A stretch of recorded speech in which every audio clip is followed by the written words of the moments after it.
평안하십니까? 오늘은 12월 26일 아침 묵상입니다. 사실은 지난 며칠 동안은 처음에 녹음 시작하면서 평안하십니까? 라고 인사했다가 지우고 메리 크리스마스 그렇게 인사를 했습니다. 오늘은 메리 크리스마스라고 인사했다가 12월 26일이지 그래서 지우고 다시 평안하십니까? 라고 인사했습니다. 어제가 성탄절이었지만 그것은 하루로 끝나는 것이 아니라 우리의 매일의 삶에서 이어지는 것입니다.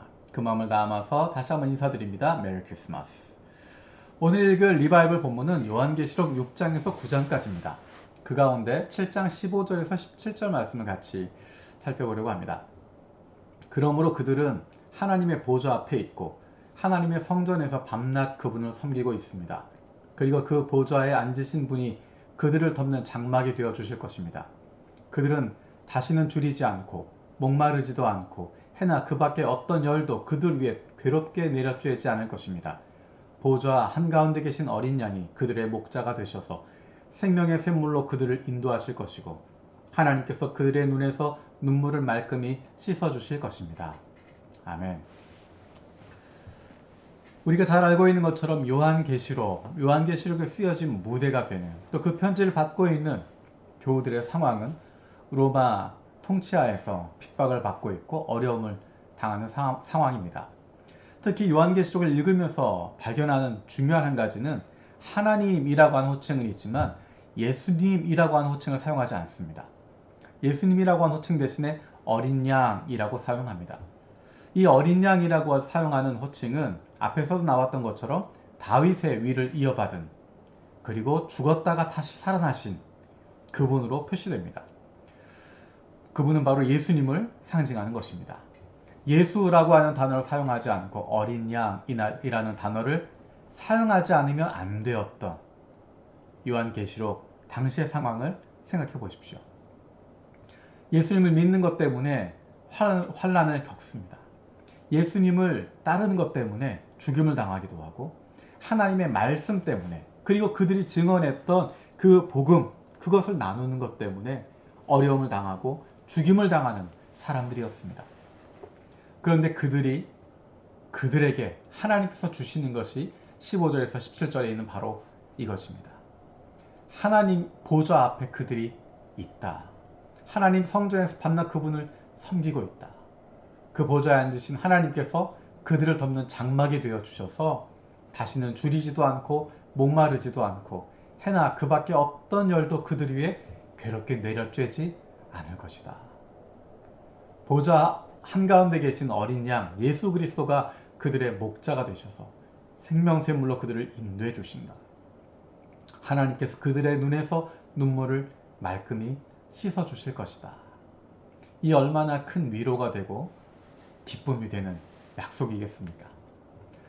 7장 15절에서 17절에 나와 있는 그들이라고 하는 사람들은 환난을 겪어낸 사람들입니다.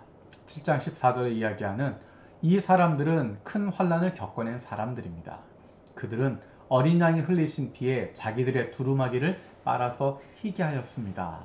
라고 묘사된 사람들입니다. 그리고 이 사람들은 바로 6장 9절에서 11절에 나와 있는 사람들입니다. 6장 9절에서 11절에 이렇게 이야기합니다. 하나님의 말씀 때문에 또 그들이 말한 증언 때문에 죽임을 당한 사람들의 영혼을 보았습니다. 그들은 큰 소리로 부르짖었습니다. 거룩하시고 참되신 지배자님, 우리가 얼마나 더 오래 기다려야 지배자님께서 땅 위에 사는 자들을 심판하시어 우리가 흘린 피의 원한을 풀어주시겠습니까? 그리고 그들은 흰 두루마기를 한 벌씩 받아가지고 있었습니다. 그들은 그들과 같은 동료 종들과 그들의 형제 자매들 가운데서 그들과 같이 죽임을 당하기로 되어 있는 사람의 수가 차기까지 아직도 더 쉬어야 한다는 말씀을 들었습니다. 하나님을 따르고 있었던 사람들, 하나님의 말씀 때문에 또 그들이 말한 증언 때문에 죽임을 당한 사람들, 그들이 하나님께 부르짖는 것입니다. 땅 위에 사는 자들을 심판하시는 것, 그것은 단순히 이 땅 위에 있다는 뜻이 아니라 하나님을 대적하는 사람들을 의미하는 것입니다. 하나님을 대적하고 하나님의 사람들, 하나님의 백성들을 죽이려고 했던, 핍박했던, 고난 가운데 몰아넣었던 그들을 심판해 주십시오라는 것입니다. 그리고 하나님께서 그들을 심판하시겠다고 말씀하시고 하나님의 백성들을 위로하시고 그들을 위해서 정의를 실현하십니다. 그것이 바로 요한계시록의 중심 메시지입니다. 지금 환난을 당하지만, 지금 어려움을 당하고 있지만, 지금 악이 세상을 관할하고 있는 것처럼 보이지만 그렇지 않다. 하나님께서 기다리고 계시는 것이고 하나님께서 곧 심판하신다. 정의를 세우신다. 말씀하시는 것입니다. 그리고 그 가운데 하나님의 사람들을 지켜주시겠다. 하나님의 사람들을 붙들어 주신다. 약속하시는 것입니다.